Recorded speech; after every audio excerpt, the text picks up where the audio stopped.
Hi there. Welcome back to L&T's Mind, Body, and Soul. I'm here to give you today's lesson today, what I found or what I've kind of seen today. Wow, I've had such an interesting last few days. I'm learning how to give over control.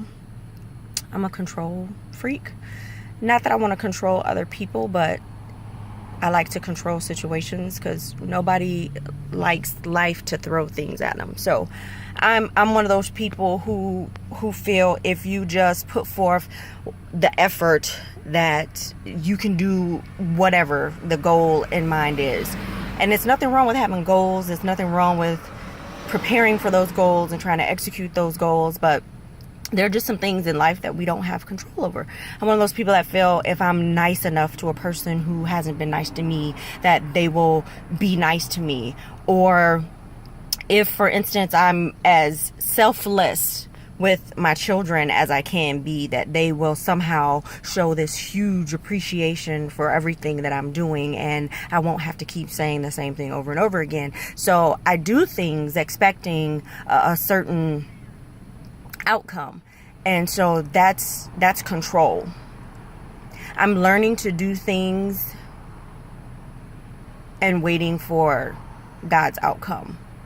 So for the last couple of days, I've been giving up control over some very basic human things, and also using the time to kind of meditate and study my Bible and pray.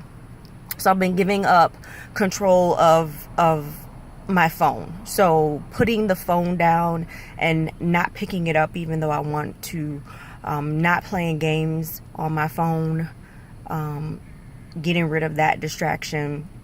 I've even given up the control over impulses, like just eating at the drop of a dime because I want to. And I'm not starving myself, but allowing me not to have the control, I guess, is the way that I would say it. It's purposefully putting aside, putting things in my mouth so that I can focus on putting things up here in my brain and giving over the impulse to chew. Or it sounds crazy, I know it does. I've even given up the impulse to talk over the last few days. Only speaking when necessary. And something really interesting has happened. Clarity. Literally, clarity of thought, more control over my emotions, being able to hear the Spirit talk to me a little bit more. For example, today I picked my 12-year-old up from school, and he was adamant he wanted to go home. He didn't want to go wait for his brother to get out of school with me. He had stuff he wanted to do. So typically I would just give a long lecture on how, we're a family, we have to do things as a family, and hopefully at the end of the mini lecture he would see, oh yeah, mom says we're going to wait, so I'm going to be grateful that, I'm alive, or that I have a mom, or I have a brother, or whatever. So I simply said, okay, I'll take you home. However, I'm going to count up the mileage that it takes for me to take you home and get back to your brother's school, and I'm going to find out how much gas it took, and I'm going to deduct it from the allowance that I was giving you today. And the only reason I did that was because he kept complaining when I said, I'm not taking you home. Normally I would let that hurt my feelings, and I would think, oh, how selfish. Or like I said, give this lecture hoping that I would change his mindset, and I just wasn't going to do that today. So I figured I'll give up the control. I'm going to take him home, but there's a consequence to it, and then I'm going to let go from there. And it was freeing. I also had a couple situations where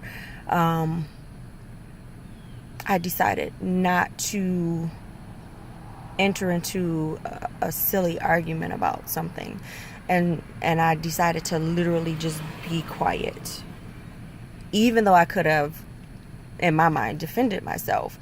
I didn't.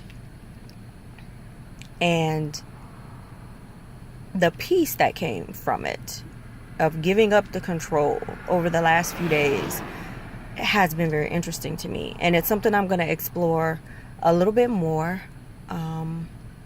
I tend to take things to heart, wear my feelings on my shoulders, allow people to hurt my feelings and push my emotions, or I try to control situations thinking if I just try hard enough, if I just talk long enough, I can change this person's mind, or I can change whatever's going on. And so not doing that over the last couple days has been very freeing. So I am going to continue with that to see if there's something to it. I know there's something to it. I'm going to see what it is to it. And I know that the concept has to be wrapped up in the wisdom of God, and being slow to speak, and letting go of control, and using soft answers to turn away wrath, or not answering at all. So I'll keep you posted. So until next time, this is Ellen T's Mind, Body, and Soul. Work on giving up control.